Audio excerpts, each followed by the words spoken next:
Today we're going to focus on trimming and cutting our media.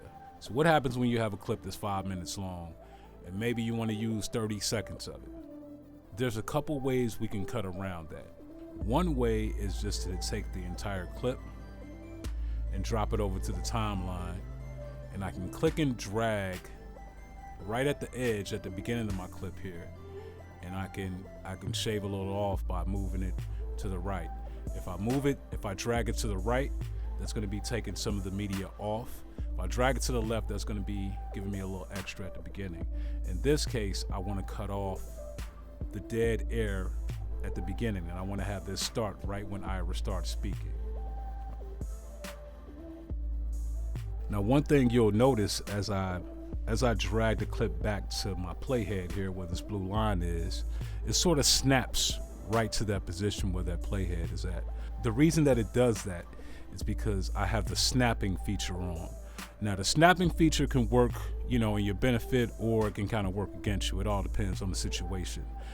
Let's say if you're trying to move your clip around freely without having it snap directly next to any playhead or any other clip, if you toggle that off, you'll be able to move your clip around freely and it won't snap to the grid. But in some cases, for instance, if you wanted to go right up against another clip, you'll simply turn that snapping option on. There's times where I do both. So, as long as you know that it's there, it's something you'll be able to take advantage of. Now, that was one way of trimming my media. The other way is to double click on a clip that I want to use. This way, I can kind of preview my clip, see where I want to start it at, and I can create an endpoint. Your endpoint is where your video is going to start.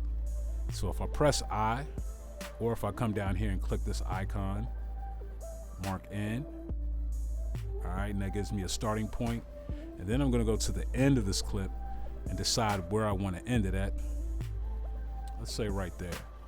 All right, I'm going to press O or click this mark out, and it's going to give me an ending point. So now when I drop this down to my sequence, it's only going to take what's in between these markers as opposed to the entire clip, which is, 3 minutes or so. In Premiere, we also have our tool palette, which has a number of tools that we'll get to at a later date. But the one we're going to focus on today for cutting is our razor tool. So if we select this icon, it allows us to go on to a media clip that's on our sequence, and we can make cuts anywhere we choose to.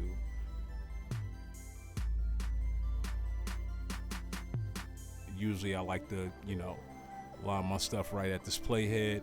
You go ahead and click with the mouse, and you see it makes a cut there. Now what you can do at this point is you can decide, which piece you want to get rid of. Go back to your cursor tool, by default the arrow, and then you can select and press delete on the keyboard, and voila, you've gotten rid of a chunk of your video.